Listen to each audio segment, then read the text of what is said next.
Hi viewers, నా పేరు విజయ్ కుమార్. అలాగే ఈరోజు నేను మీకు చెప్పబోయేది వీడియోస్ కొన్ని ఫార్మాట్స్ ఉంటాయి, అవి ఎలా కన్వర్ట్ చేయాలనేది. అంటే మ్యాక్సిమం ఫోన్లో ఉండేవన్నీ MP4 నుంచే మనం డౌన్లోడ్ చేసుకుంటాం కాబట్టి MP4 నుంచి ఇతర ఫార్మాట్స్కి డౌన్లోడ్ చేయాలంటే ఏ యాప్ చాలా బెస్ట్ అనేది ఈరోజు నేను మీకు చెప్పబోతున్నాను.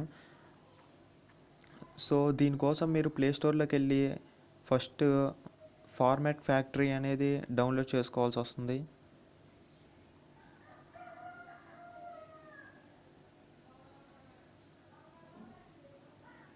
ఫార్మాట్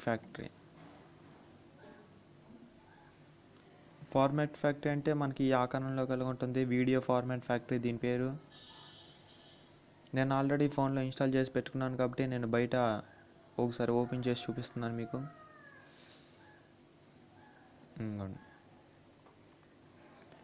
అసలు ఈ యాప్ అనేది ఎలాగ ఉపయోగపడుద్ది, మ్యాక్సిమం చాలామంది సఫర్ అవుతారు. అంటే ఇప్పుడు ఫోన్లో MP4 వీడియోస్ టీవీలోకి పెట్టాలంటే చాలా కష్టం. అంటే ఫార్మేట్ ఉంటుంది, వాళ్ళకి తెలియదు మ్యాక్సిమం. అదే CD ప్లేయర్లో మనకి USB ఆప్షన్ ఇస్తాడు. CD ప్లేయర్ నుంచి జాగ్ వైర్స్ పెట్టేసి టీవీకి వచ్చేటట్టు అడుగుతున్నారు చాలామంది. ఇది ఎలాగనేది ముందు మనము ఒక వీడియో ఎంచుకోవాలి. అంటే మీకు ఉన్న ఫోన్లో వీడియోస్ ఏ అయినా కానీ ఒకటి ఎంచుకున్నారనుకో. ఇప్పుడు సపోజ్ జెంటిల్మ్యాన్ మూవీ ఉంది, జెంటిల్మ్యాన్ ఎంచుకున్నాను అనుకో.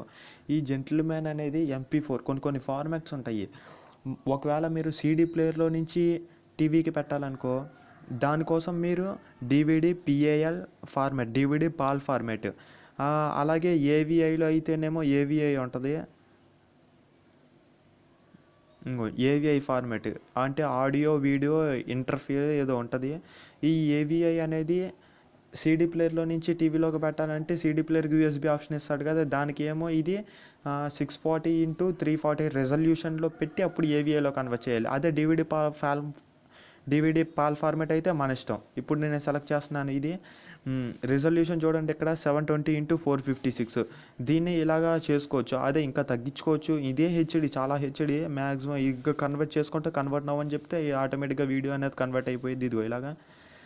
కానీ వేచి చూడాల్సిన సమయం చాలా ఉంటుంది. ఎందుకంటే ఇక్కడ నుంచి VOB ఫార్మాట్ అంటే చాలా టైం, అంటే GB కూడా చాలా ఎక్కువ తీసుకుంటుంది.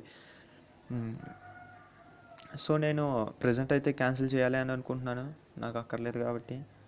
సో ఈ వీడియో కనుక మీకు నచ్చినట్టయితే లైక్ చేయండి, కానీ సబ్స్క్రైబ్ చేయడం మాత్రం మర్చిపోకండి. ఎందుకంటే నేను పెట్టే లేటెస్ట్ అప్డేట్స్ అనేవి మీకు మొబైల్లో నోటిఫికేషన్ రావడం అనేది జరుగుతుంది. సో ఉంటాను ఫ్రెండ్స్, నెక్స్ట్ వీడియోతో మీ ముందు రెడీగా ఉంటాను.